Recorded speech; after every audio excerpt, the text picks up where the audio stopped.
Great Sunrise family. I hope all is well with you as it is with me on this day. I hope that you can hear me clearly.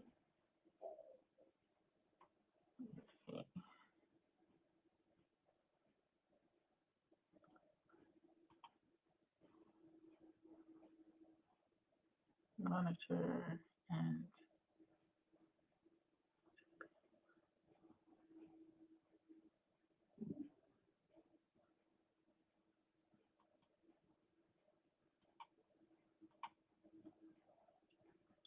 okay.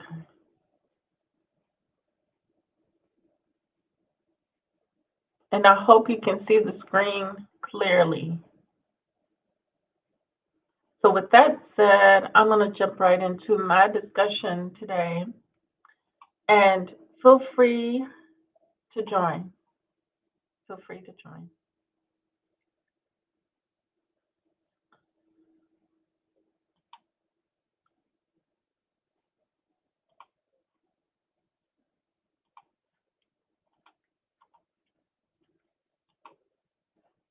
My discussion is talking about the younger generation don't get it.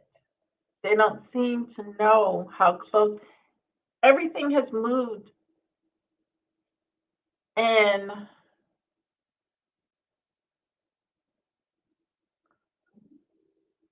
we have rolled into a ball of how do I want to describe it? We have rolled up into a ball of uh,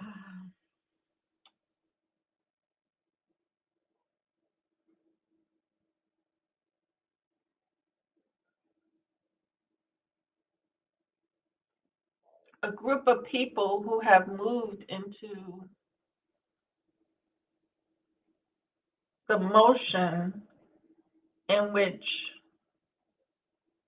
the ones who put us in the state that we are in wanted things to go. They wanted things to gradually wipe away, um, become the norm, um, and eventually become a non-issue when it's always going to be an issue. But it becomes a non-issue, and what'll happen is when it becomes a non-issue, it does not change the behavior. It does not. You can't change a person's nature, but what they do is they get the results that they wanted. They are able to not be held accountable, and it's not like they feel accountable for anything. They really don't. Because when you look at it, Wikipedia considers you have a right to enslave somebody in a time of war. You have a right to enslave somebody if they owe you money. You have the right to enslave. You have a right to do these things in their minds. It's okay. And like we see in society, a lot of things are okay. A lot of things are okay. We're dealing with a group of people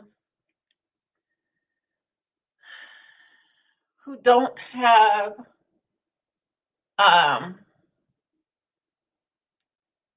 they don't have no human humanity within them, basically. That they only see color. That's why I'm not going to let them get past. I'm not going to let them get past and say that slavery happened to everybody, because that's a lie. You got servitude, which was what one of my favorite writers went through.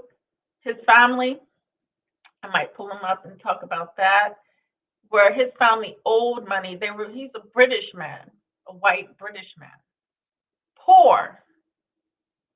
So these people, this group of people, divide people. They divide people, and they're divided a lot of things.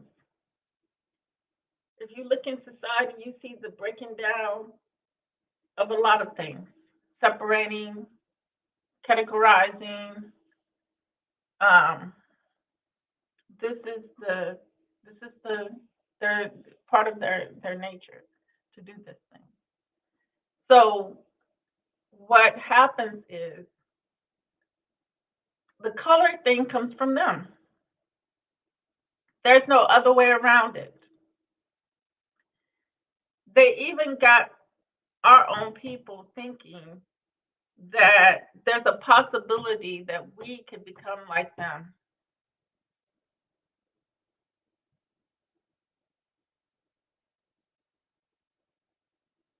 Like we can reciprocate the same things that they've done to us. They're not. We're not on equal. We're not on the equal ground. We're not the same people. There's no need. There's nothing that a white person can do for me.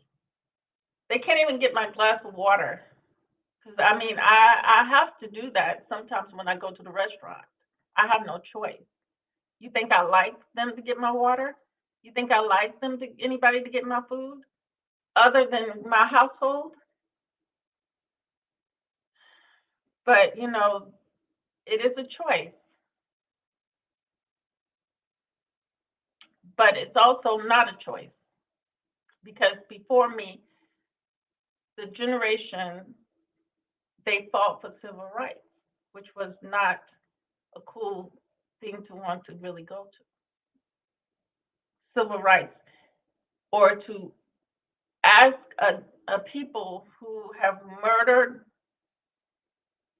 raped, pillaged your people, and you go to them and you ask them to give you something. That's ludicrous. That's just that's beyond insanity. But did we have a choice? Because they kept bombing us. That's one thing I want to emphasize. Bombing.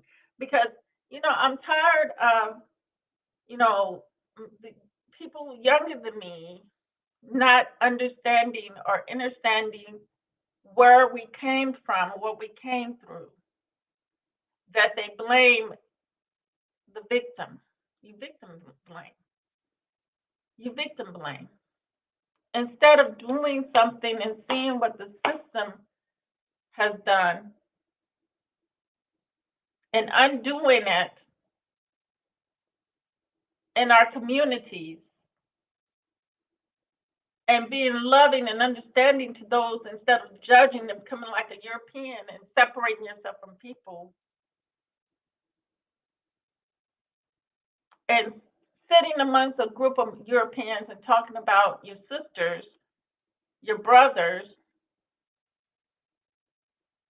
and allowing them to talk about your sisters and your brothers. Like they have, like Bakisha has a right, has any say in anything. Bakisha is making situations worse by bringing these mulattoes into the world because they're going to have colorism issues. The mother, the nation that started the issue, will continue that on. Now, how smart is that? How smart is that? How smart? I know you want economic betterness, and that's what it's all about, but you don't get there and by making more destruction into the world. Because Bakisha's mind is just going to raise those children to have complex.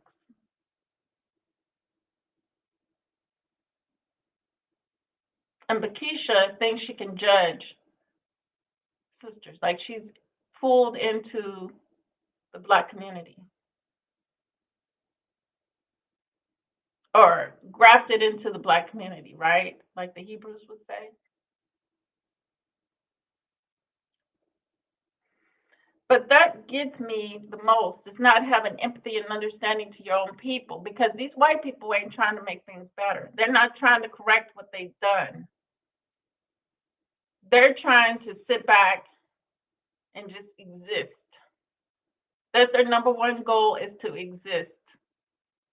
That's why they want all the food, all the power, all the control, all the money. I say have at it. Eat all the food, eat all the bad food you want.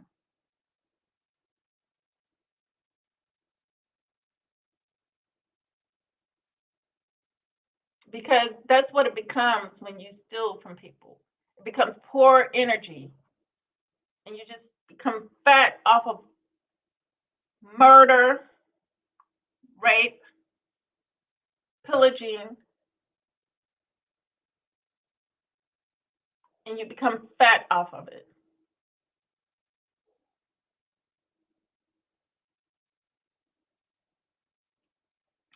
And you sit around and you can become happy and fat and laugh at a group of people that you call silly.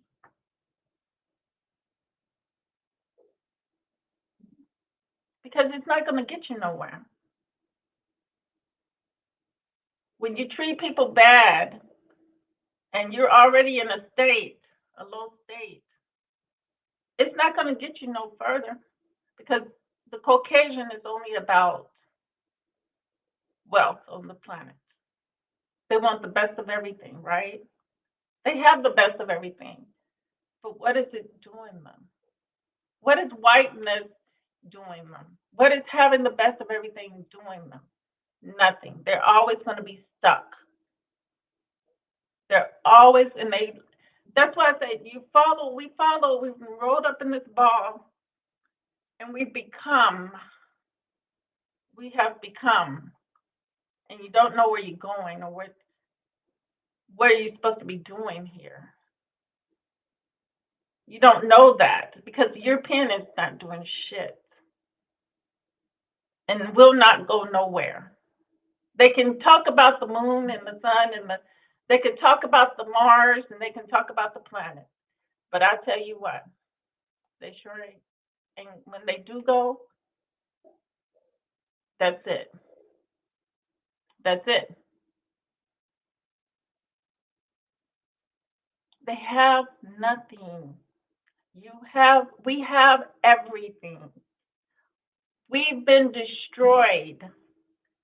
Our people's minds are destroyed, whether they want to admit to that or not.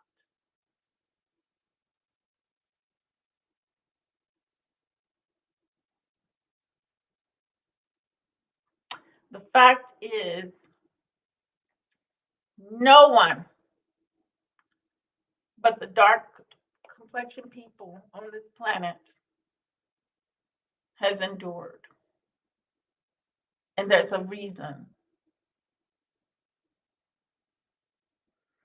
And our generation, younger than me, because I'm gonna tell you the story about where I grew up, so you can understand what I've seen right before my eyes and what I know.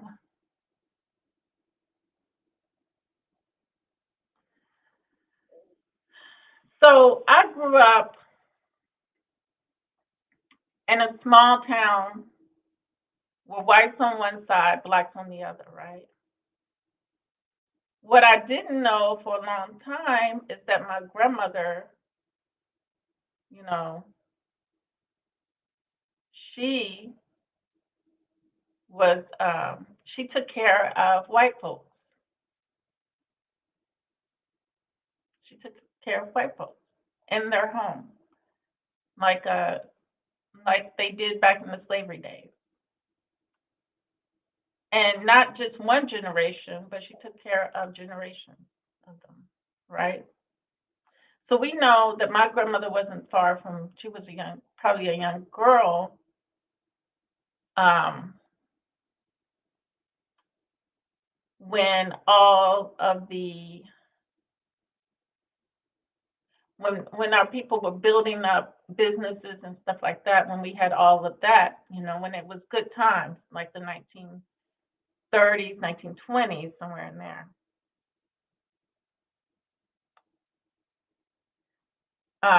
So basically, my grandmother and my grandfather met. My grandmother was, uh, I guess, at the train station, and my grandfather was coming in on the train, and they met. I guess while she was, you know, at that train station or whatever. I don't know. Don't know. But he was in World War II,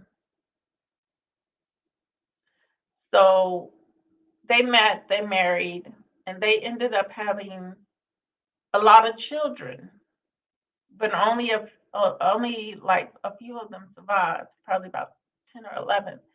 10 survived. One, well, 11, because one survived at birth, but the rest of them died during childbirth. And of course, we know what that is. We know what that is. That's relying on their medical to take care of our people. And so she had to raise her children and work for the white folks in their home, taking care of their children. Basically, to me, slavery, because you have the whites that know for a fact in their minds they're way above us, right? They're better than us, right? We're nothing. We've always been nothing. During slavery, that's why they could enslave us and treat us like that. Because to them, they've never seen us as human, and they still don't see us as human. I'm about to bring it home to you so you can get a clear view of exactly what not allowing them to rise means.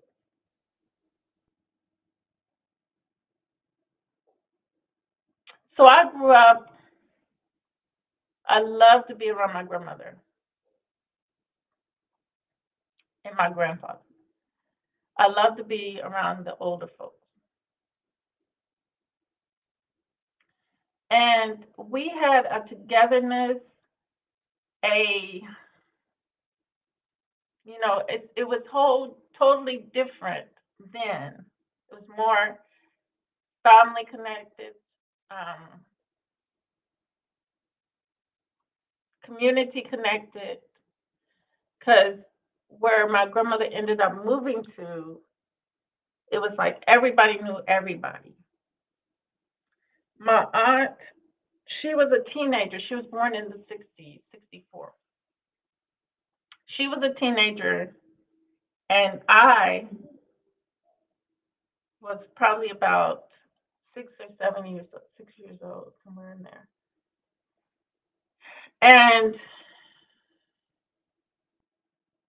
so she had a lot of friends, a lot of other teenage friends her age, you know. And then so we would always have things going on. We would always have get-togethers and stuff like that. Community, respectful, building, connecting, and but you can kind of see in those days that a disconnect was going on because white folks are always in your community, and um, who knows what they are there for? Maybe to see how things are. But for years, my grandmother always had a visitor come, and I never really understood. But I think she said she was the insurance lady. Um, my grandmother's home was really good, nice home. My uncle was military, so he assisted my grandmother and my grandfather in getting the house they had. And like I said, we always had get-togethers there. Um, everything was just peaceful, and the community, the neighborhood was beautiful. Neighbors, but like I said before, you can always um, tell gradually, slowly, when a community starts to detach because a lot of the older folks start passing away and things start changing. So I'd say about my aunt's generation, because my mom and I, we lived in another community that was nice too, black community that I grew up in. Um, and that was very connected. All of us kids played together. We just had this, connection. And um, pretty much everybody knew everybody. Um, but then, like I said, when the older people start passing away, things start changing gradually. And I noticed that a lot of things start changing. Influences, outside influences as well. And then inside influences. So basically,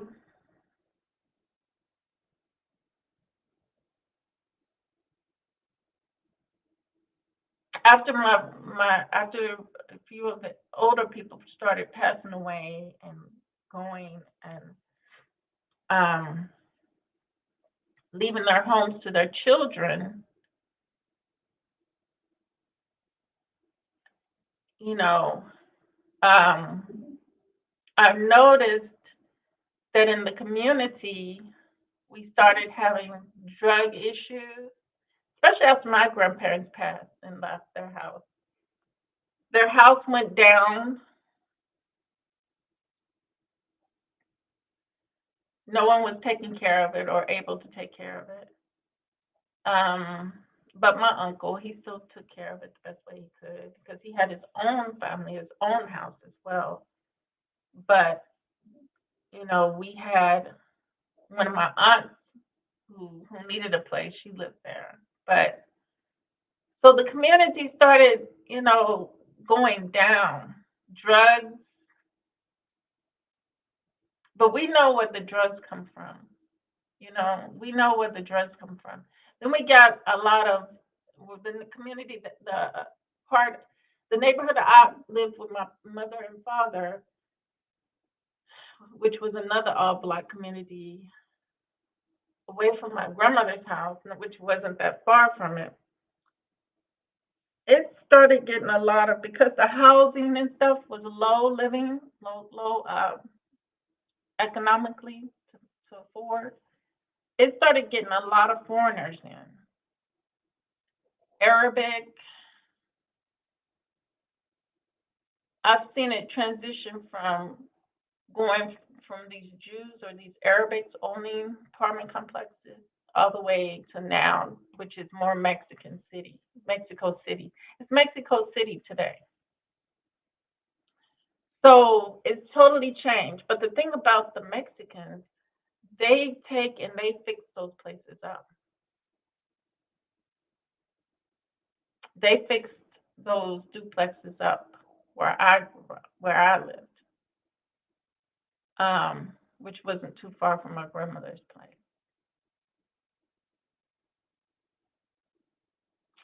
And now, before, I would say probably back in the 90s, it looked really bad.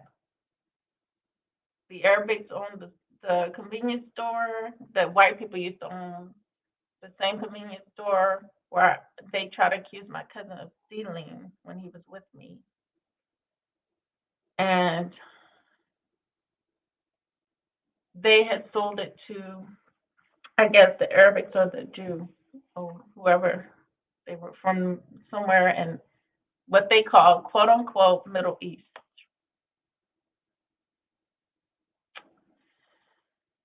So we had a mix of different. We had Africans moving there. I lived. I had my own apartment over in that community. We call it Winburn. I should give it a name, Winburn. And so it saw a lot of different things over there. A lot of different changes. It did a whole 360 from when I was a child. Because when I was a child, it was nice. It was great. It was beautiful. It was new subdivision. Those subdivisions were new. But after my parents moved us out of that, and I remember I wanted to go back to there because I loved it so much. It was more kids to interact with and stuff. That you, I saw it go downhill. I saw drugs. I saw shooting. When I lived there in my apartment, someone got killed outside across the way at the apartments. I've heard gunshots. I just wanted out of that neighborhood. So, but it was so expensive because I was only paying 300 a month to live in the apartment, and that was more, you know, manageable than living on the other side paying 800 a month in the nice apartments on the white side of town. So,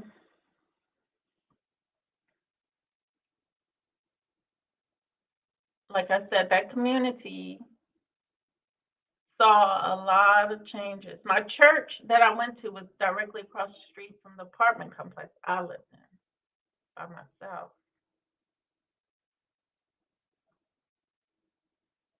But that didn't stop the crime and the drugs and all of that stuff from infiltrating the community.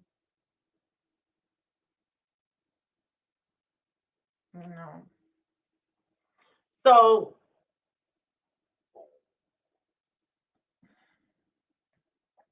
then, you know, it hit home, the drug thing. My brother ended up getting into it, and I did not have no idea that he was dealing in that at that time in the 90s. So, I thought he was just out here being the great, using his talents and making money. I didn't have no idea where the money came from that he was giving, helping me out with from time to time. And he was younger than me. But, you know, you have no clue when you don't suspect, when you don't know of any bad things at the time. I wasn't thinking of any bad things. I didn't think of drugs.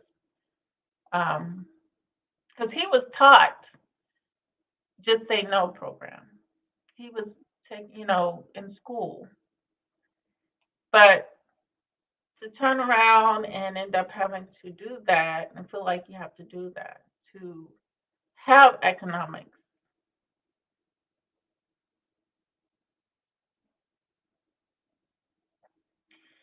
is is sad. It's sad. We do have a choice, but when people are stuck in poverty line, like I grew up in the poverty level. My grandmother was poor. You would think that the white folks would appreciate the great work that she did. You know, you would think, but they saw, like they see in the Mexicans today, cheap labor, cheap labor, and it was sad that she had to. But like I said, our towns that we used to have with businesses, my grandmother wouldn't even have to work like that. My grandmother wouldn't have to go back to the plantation. Do you get what I'm saying? Her kids wouldn't be destroyed today. We would have had businesses. We would have had homes if it wasn't for them not wanting us to rise up and be a people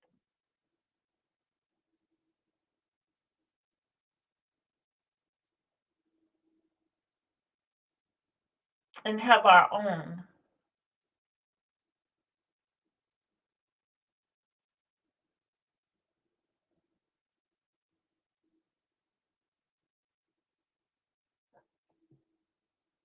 It's always going to be about color with them.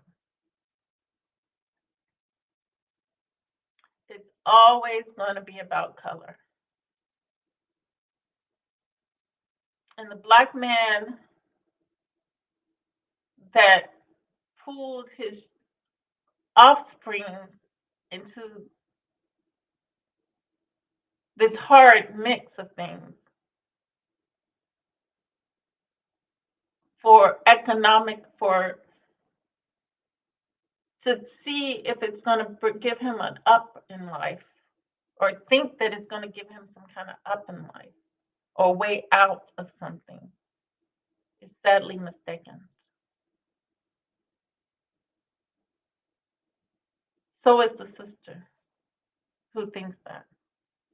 You're sadly mistaken.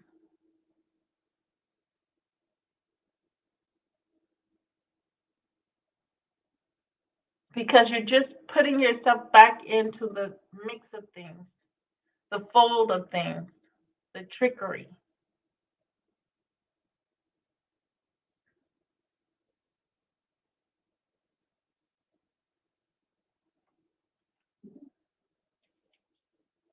And you see how these people treat their own. Do you want to be connected to that? Or do you want to be connected to a people who environmentally were destroyed, but naturally are connected? You want a group of people, you want to be with the white folks who are environmentally connected, but are naturally disconnected.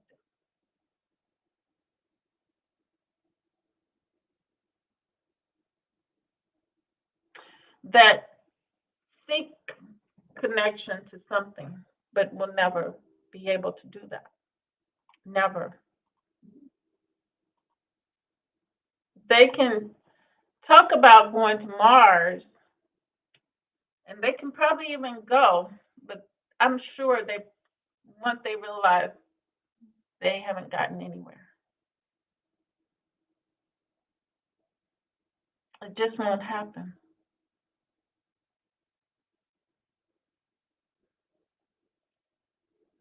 Because low vibrational things are happening.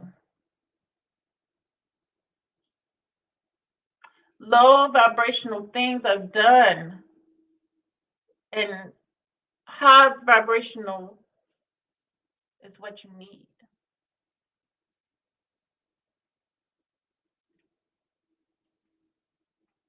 And as long as the younger generation is lost, thinking in the way that they were made to think, because we've been rolled down this road of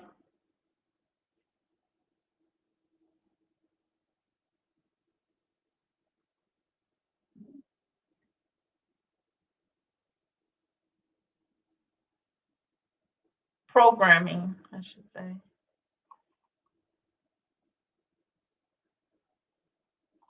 Mental programming.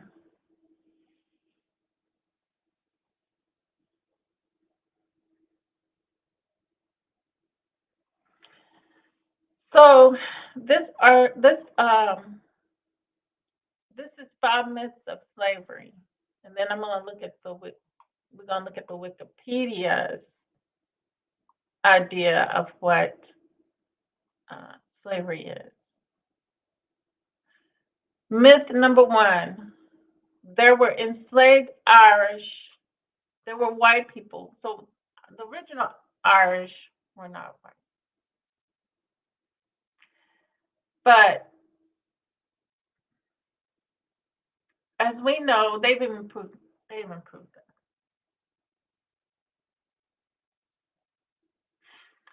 So as we know,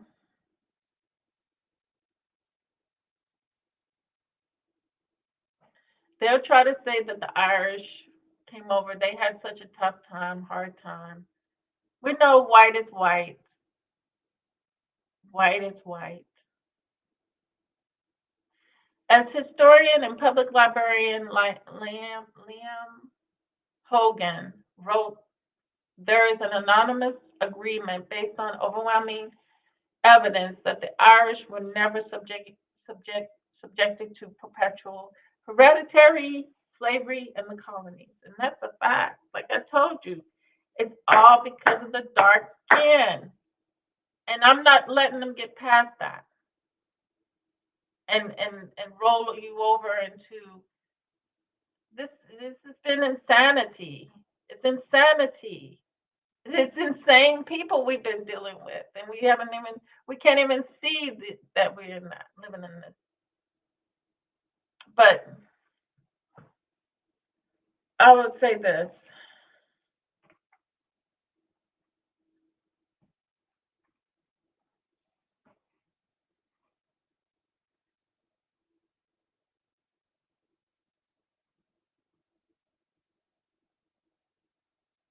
because it's hard to communicate sometimes. I talk to my mother, but she's in a different place. She might be on Mars with the white folks right now. It's hard to reach her. It really is.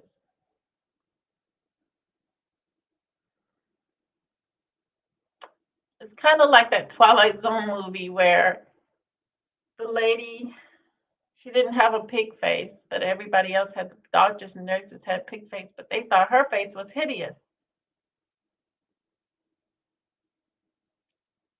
Who's right and who's wrong? Well, if the world's insane, I guess I would be the oddball, and the world would be right to be insane. But I can't tell you that. I can't tell you that you're not, I can't tell you that you're insane, basically, because it's the norm.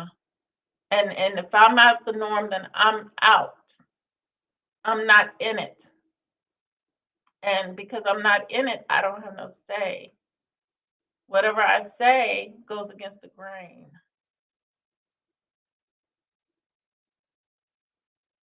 So I'm speaking gibberish. I may be even blubber, blubber, whatever you call it, whatever Tariq calls it, blubber size, blubber, blubber something.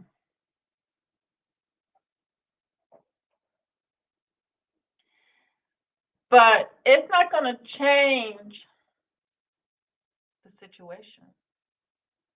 That's one thing that it will not do.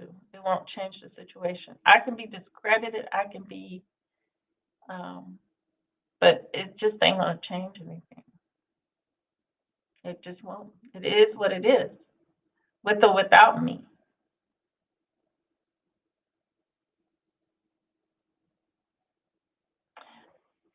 The enduring myth of Irish slavery, which most often surfaces today in service of Irish nationalists and white supremacists, causes has roots in the 17th and 18th centuries when the Irish laborers were derogatorily called white slaves. The phrase would later be employed as propaganda by the slave owning South about the industrialized North, along with false claims that the life was far harder for immigrant factory workers than for enslaved people.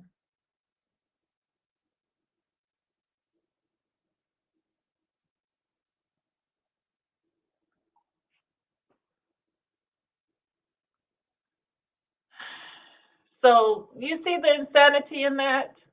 You have a group that looks like you, people like you, but they call them different names. They just have to have this division. That's why sex is the next division. That's why sex is an important division for them because now they can make more division from that.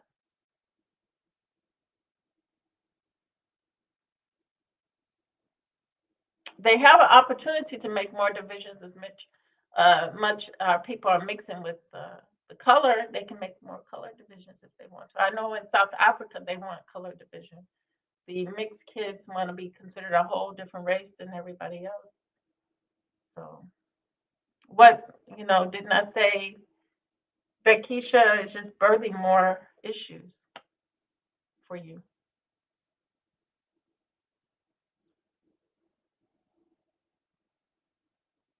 You know, more divisions, more wars, more disconnects.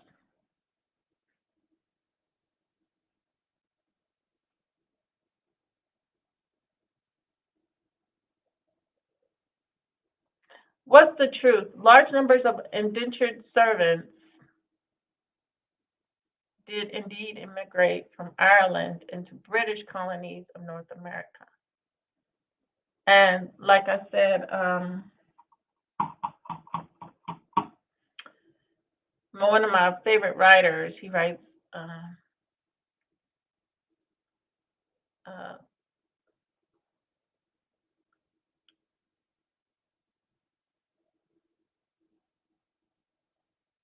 let me see if I can look him up.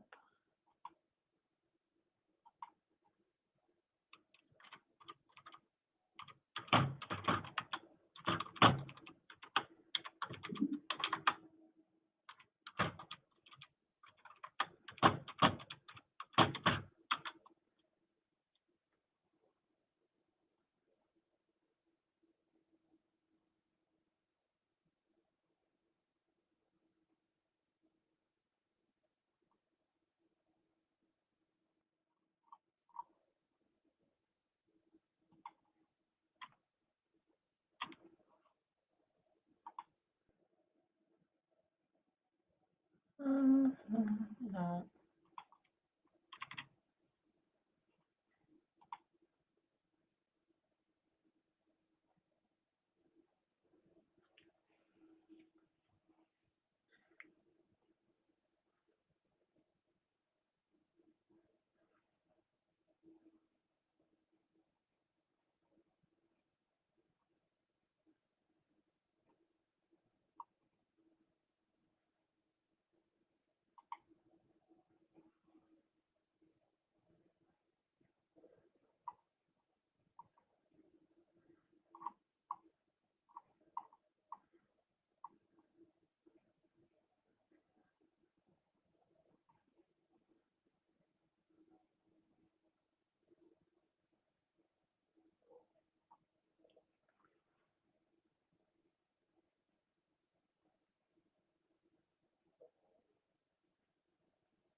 I can't believe I can't remember his name. My mind drew a blank.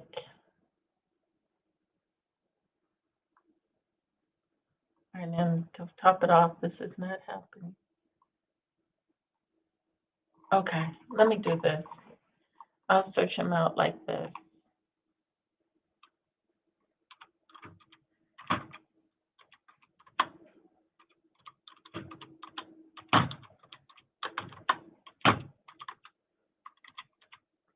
I have to talk because his parents, I do remember his parents had to do indentured slavery, what they called indentured servitude in Britain.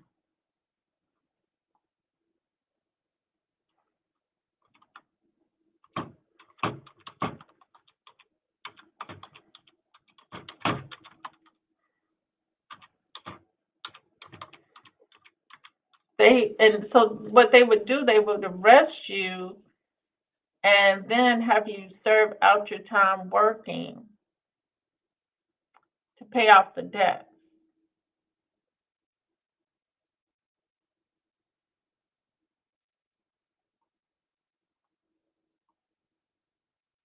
And then there was a time when the whole family, of course, the whole family had to go there.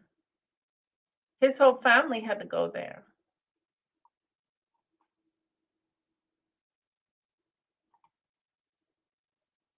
His whole family was enslaved. Well, not enslaved, but arrested and in this place, holding place.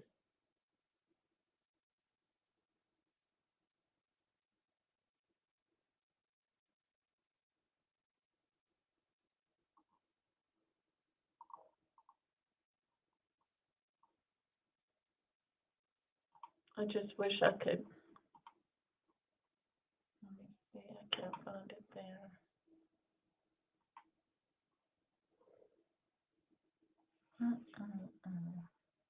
Let's see, 19.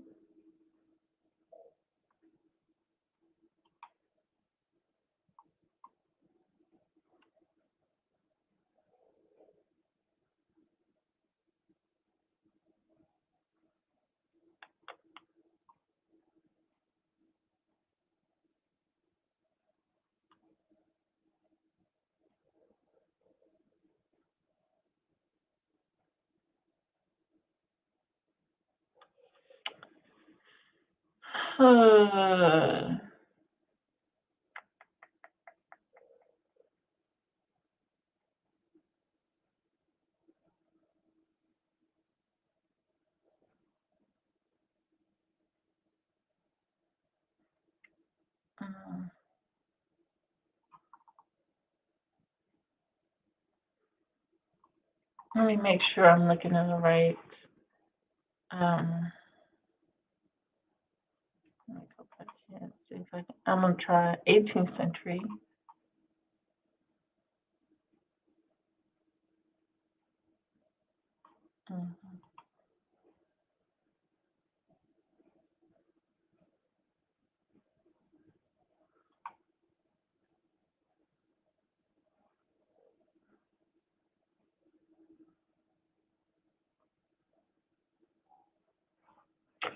Nope.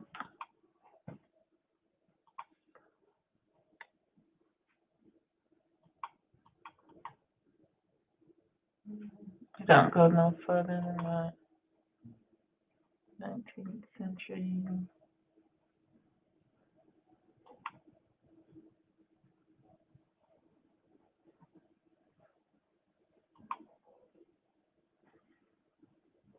Okay.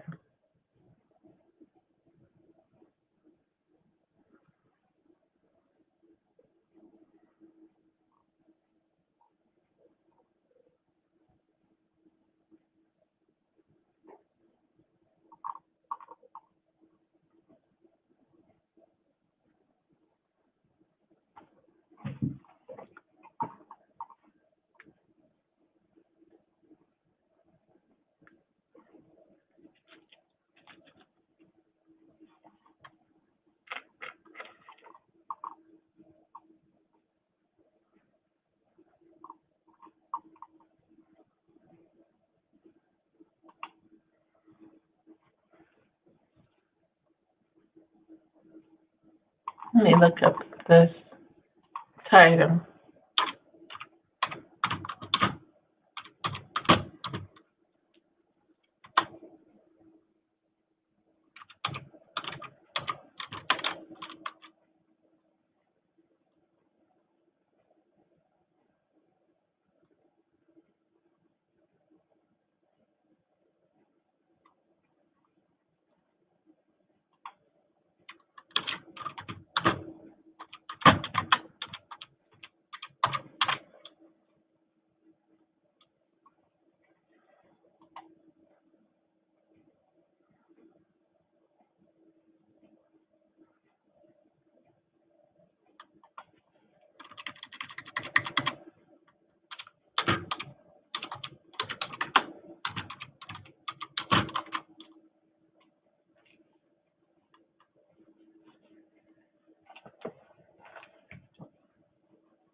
Okay.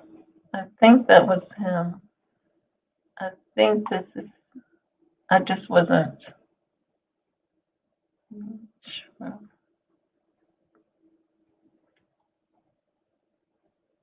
Charles Dickens.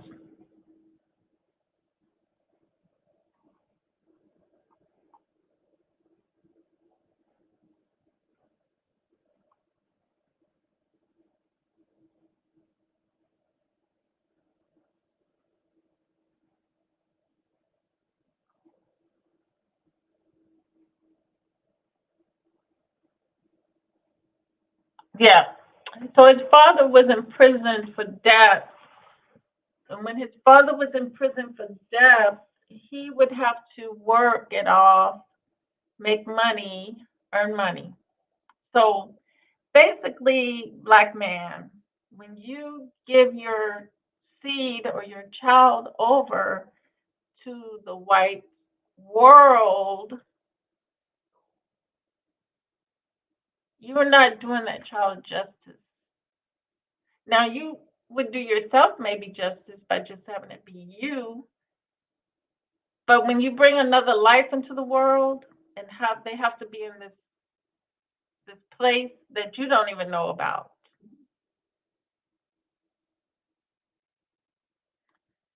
then this is, when you learn about the long extensive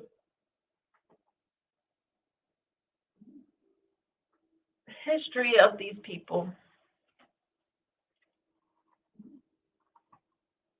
you know what you're getting into then.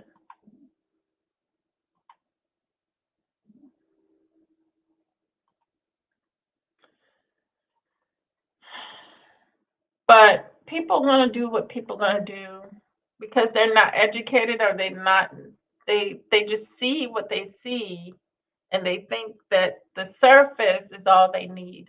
The surface is what you live on the surface. But when you get in depth and deep and deep, and you have to come and live in this, it is what it is. I can't, um, and it's not a pretty sight because they have pulled our people down, and our people don't know. A lot of times, our people don't know that they've been pulled down, and that's why I said the younger generation don't see. They see it as all our fault, our own fault. Our people are straight minded, and they know when no matter what they think our people can go through what we gone through and still come out sane. They think our people's minds are straight when they're doing what they do. They intentionally murder their kids. They intentionally do these things. It's not like their mind is flickered or twisted or tangled up or kinked. This stuff is hereditary. Like, I didn't think my daughter, she's really going through it. She's a teenager, but mentally she cannot get. She's very, very smart, very, very bright girl, but hereditary. She's taken on a lot of things that I used to struggle over, and I think it's really hereditary. No pill is going to help. There's days when we can connect. There's days when we can't.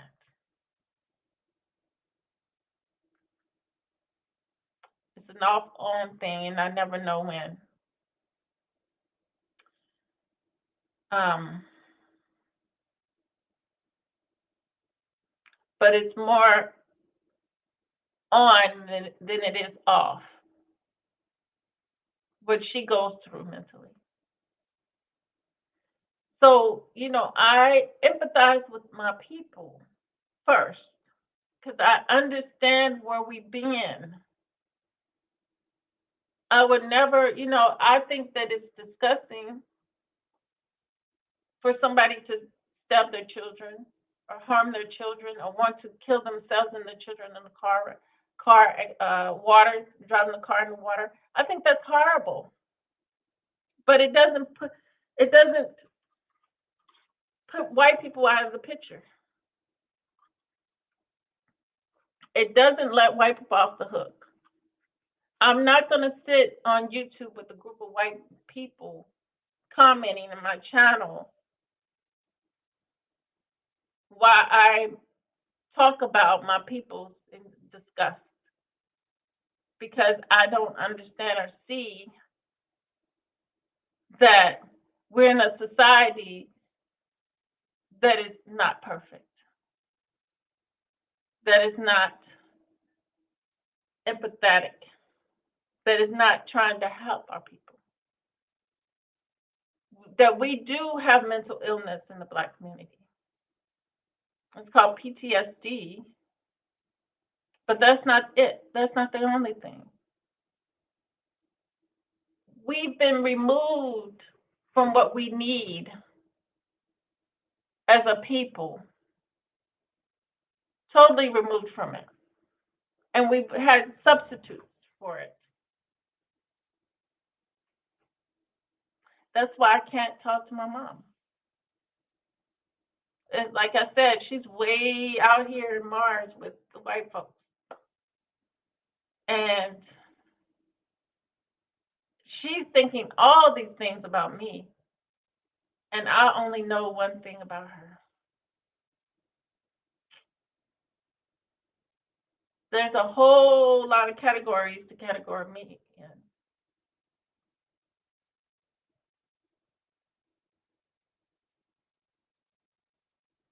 But I already know that side.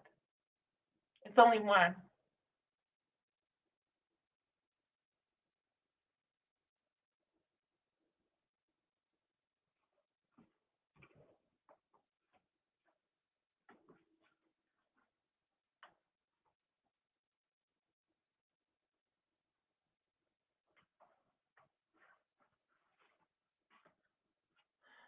There's only one for that side.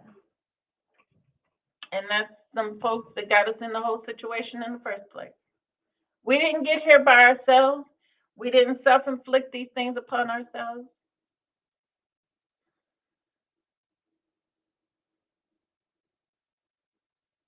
Things weren't broken down. We weren't disconnected by ourselves. The white hand of God came down and cut our cords.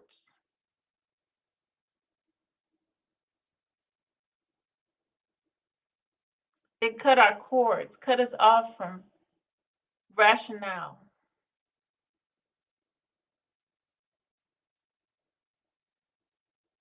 Being able to see clearly. Because to me, Martin Luther King and them did not see that.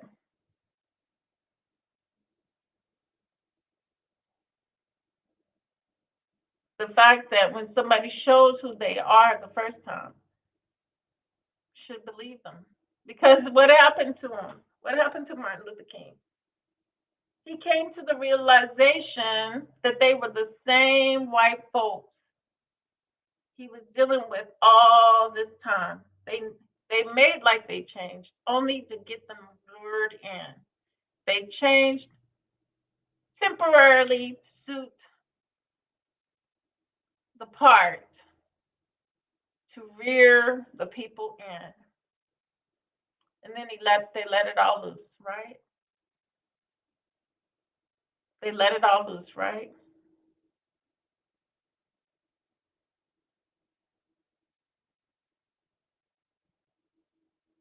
And then he went back and he said, no, this is not right. Let's make this right. So he went to get some paper. And the next thing you know, they put Martin Luther King out of his misery. They did that.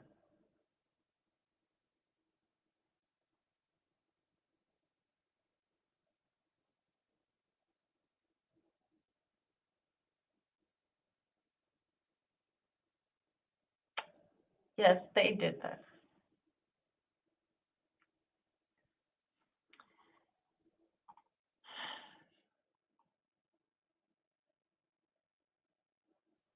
So, like I said, Charles Dickens and a whole lot of other white folks, this is what they went through.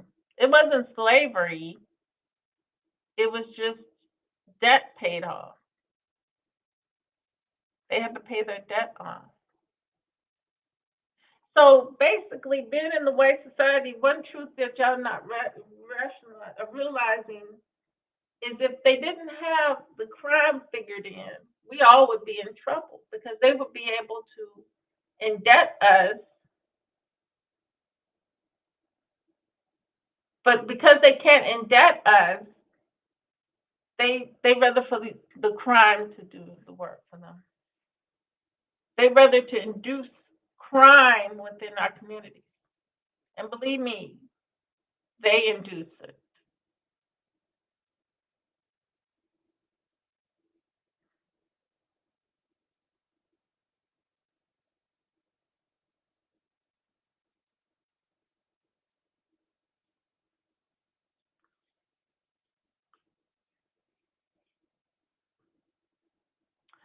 So all but the most serious felons were freed at the end of their contract.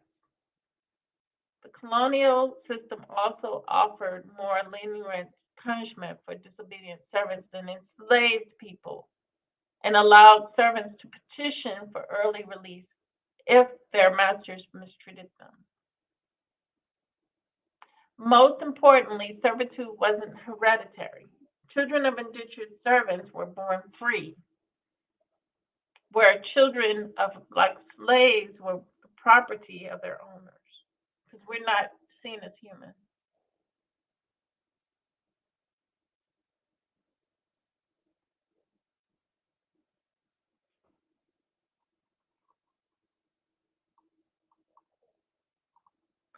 So they roll us through their narrative, down the road of their narrative, and in their way.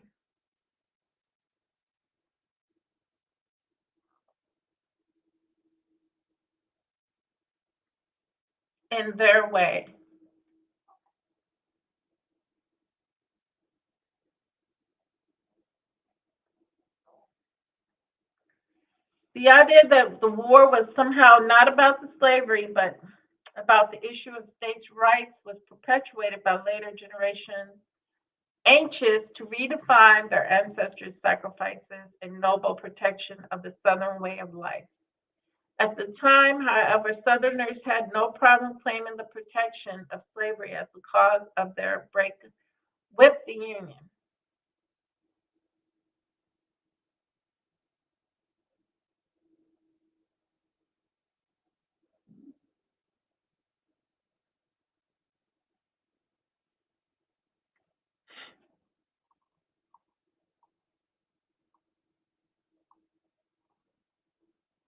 Only a small percentage of Southerners owned enslaved people. Closely related to myth number two, the idea that the vast majority of Confederate soldiers were men of modest means rather than large plantation owners is usually used to reinforce the contention that the South wouldn't have gone to war to protect slavery.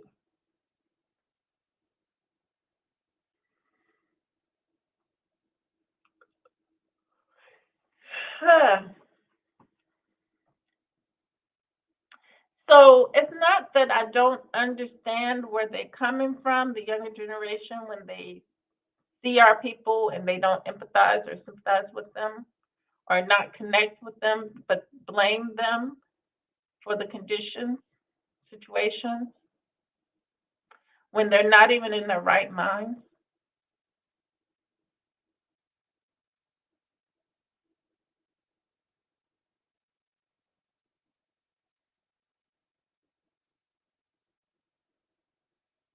We're not in our right minds because we're not in the right state and we're not in the right place where we're supposed to be. That's why. The right conditions.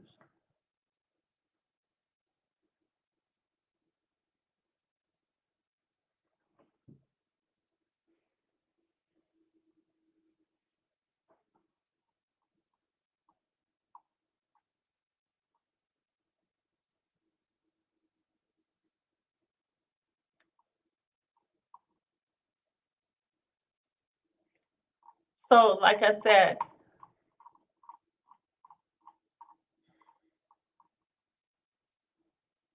let me see if I can go to that.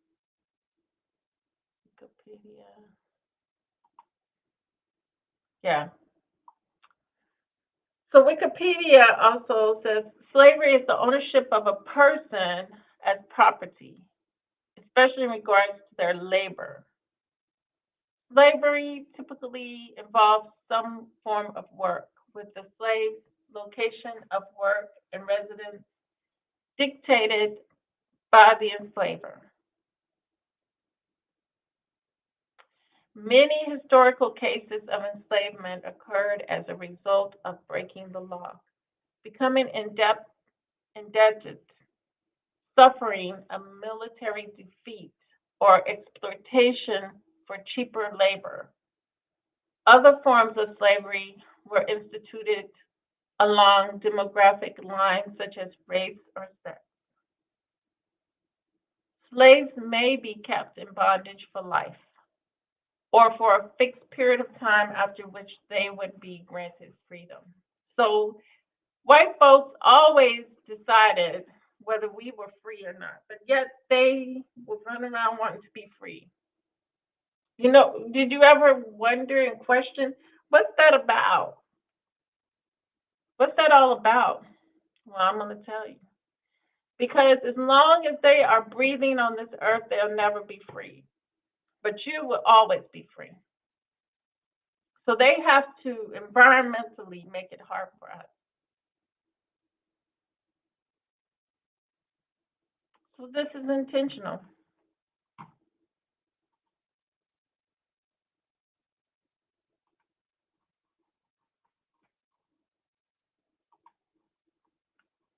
And it's all science. It's all science. That's why they're so heavily into it. But they give it to us as just science when it's much, much more than just science. Like they give us math as just math. And they give us English as just English. They cover them up. They're really powerful things, right? We know.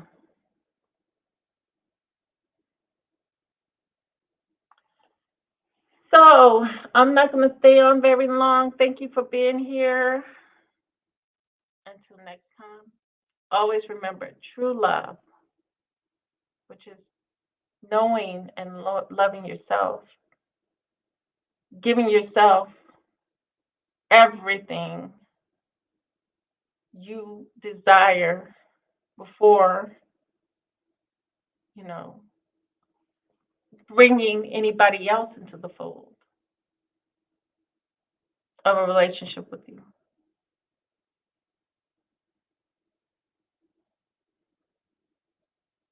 You know, take care of self 100%. Peace is that inner peace that you allow to be pushed from within you. Because peace ain't going to come from out. Nature has peace, but it's not going to come from someone else. That peace is within you. You have to get that for you. So true love, real peace, and the higher self within the soul. Till then, peace.